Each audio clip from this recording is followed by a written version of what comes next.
മറ്റു വാർത്തയിലേക്ക് പോകണം. നെയ്യാറ്റിൻകരയിൽ KSRTC ബസ്സുകൾ കൂട്ടിയിടിച്ചു. നിരവധി പേർക്ക് പരിക്കുണ്ട്. ഗുരുതരമായി പരിക്കേറ്റവരെ തിരുവനന്തപുരം മെഡിക്കൽ കോളേജിലേക്ക് മാറ്റിയിട്ടുണ്ട്.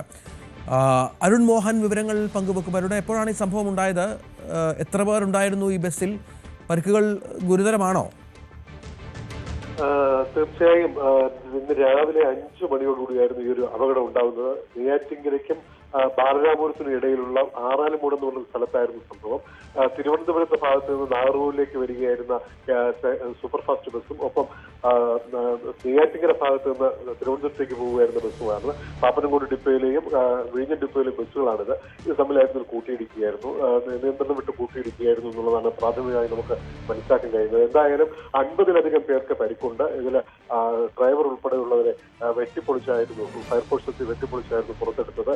ഇതിൽ അരുൺകുമാർ എന്ന് പറയുന്ന ഡ്രൈവർക്കും ഒപ്പം അലക്സ് എന്ന് പറയുന്ന അഫി അലക്സ് എന്ന് പറയുന്ന ആളിനും ഉണ്ട്. ഇവരുടെ കാലുകൾക്കാണ് പരിക്കേറ്റത്. ഇവരെ ഈ പറയുന്ന തിരുവനന്തപുരം മെഡിക്കൽ കോളേജിന് പുറമെ നെയ്യാറ്റിൻകര മെഡിസിറ്റിയിലും ഒപ്പം നെയ്യാറ്റിൻകര ജനറൽ ആശുപത്രിയിലും പ്രവേശിപ്പിച്ചു. ഇതിൽ ഈ പറയുന്ന അഭിജിത്തിനെ അടിയന്തര ശസ്ത്രക്രിയയ്ക്ക് വിധേയനാക്കി എന്നാണ് നമുക്ക് മനസ്സിലാക്കാൻ കഴിയുന്നത്. സ്ത്രീകൾ ഉൾപ്പെടെയുള്ള യാത്രക്കാർ ഇതിലുണ്ടായിരുന്നു എന്നും മനസ്സിലാക്കുന്നുണ്ട്.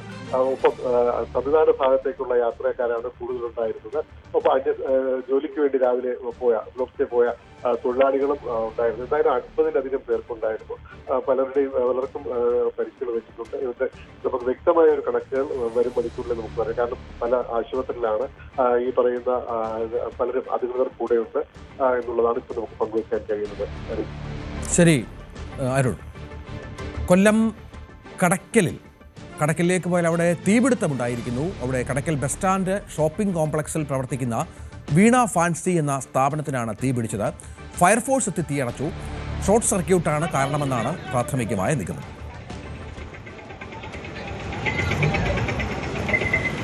ഷോർട്ട് സർക്യൂട്ട് ആയിരിക്കും അല്ലേ? ഷോർട്ട് സർക്യൂട്ട്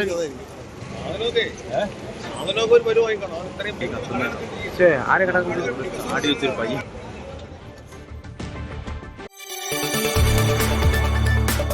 കൂടുതൽ വാർത്തകൾക്ക് News 18 Keralam YouTube channel subscribe ചെയ്യുക.